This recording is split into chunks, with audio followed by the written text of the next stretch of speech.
எல்லாருக்கும் வணக்கம். நான் உங்கள் SR1. ஜான் 30லேருந்து ஒருத்தரோட பேர் தான் ரொம்ப கான்ட்ரவர்சியாக போயிட்டு இருந்துச்சு. அவர் யாருன்னா, கான்ஃபிடன்ட் குரூப் ஆஃப் கம்பெனியோட chairman and founder CJ Roy. இவரை பற்றி ஷார்ட் ஃபார்மாக சொல்லணும்னா, ஸ்டார்டிங் நம்ம ஜீரோலன்னு கஷ்டப்பட்டு லைஃப்பில் வந்து ஒரு பெரிய ஆளாக வந்தவர். இவருக்கு ஏஜ் 50+ கிட்ட இருக்கும். இந்த ஏஜ்லேயும் இவர் வந்து கார் கலெக்ஷன் அதிகமாக விரும்பக்கூடிய ஆள். ஸ்டார்டிங்கில் மாருதி 8 வாங்கினார். இன்றைக்கி அவர்கிட்ட எல்லாமே வந்து ஒரு ரோல்ஸ் ராய்ஸாச்சும் லைஃப்பில் வாங்கணும்னு ஆசைப்படுவோம். இன்றைக்கி அவர்கிட்ட 13 ரோல்ஸ் ராய்ஸ் இருக்குது. இது எல்லாமே ஒரு ஹார்ட் ஒர்க் தான். அப்படி ஒரு கான்ஃபிடண்ட்டாக இருந்த பர்சன் இன்றைக்கி அவர் உயிரோட இல்லை. பிகாஸ் ஆஃப் அவர் கம்பெனியில் இன்கம் டேக்ஸ் ரைட்.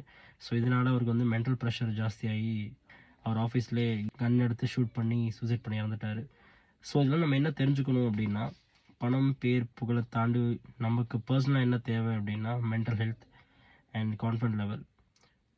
ஸோ என்ன ப்ராப்ளம் வந்தாலும் அந்த டிசிஷன் மேக்கிங்கிறது ப்ராப்பராக இருக்கணும் அப்படிங்கிறது நம்ம தெரிஞ்சுக்கணும்.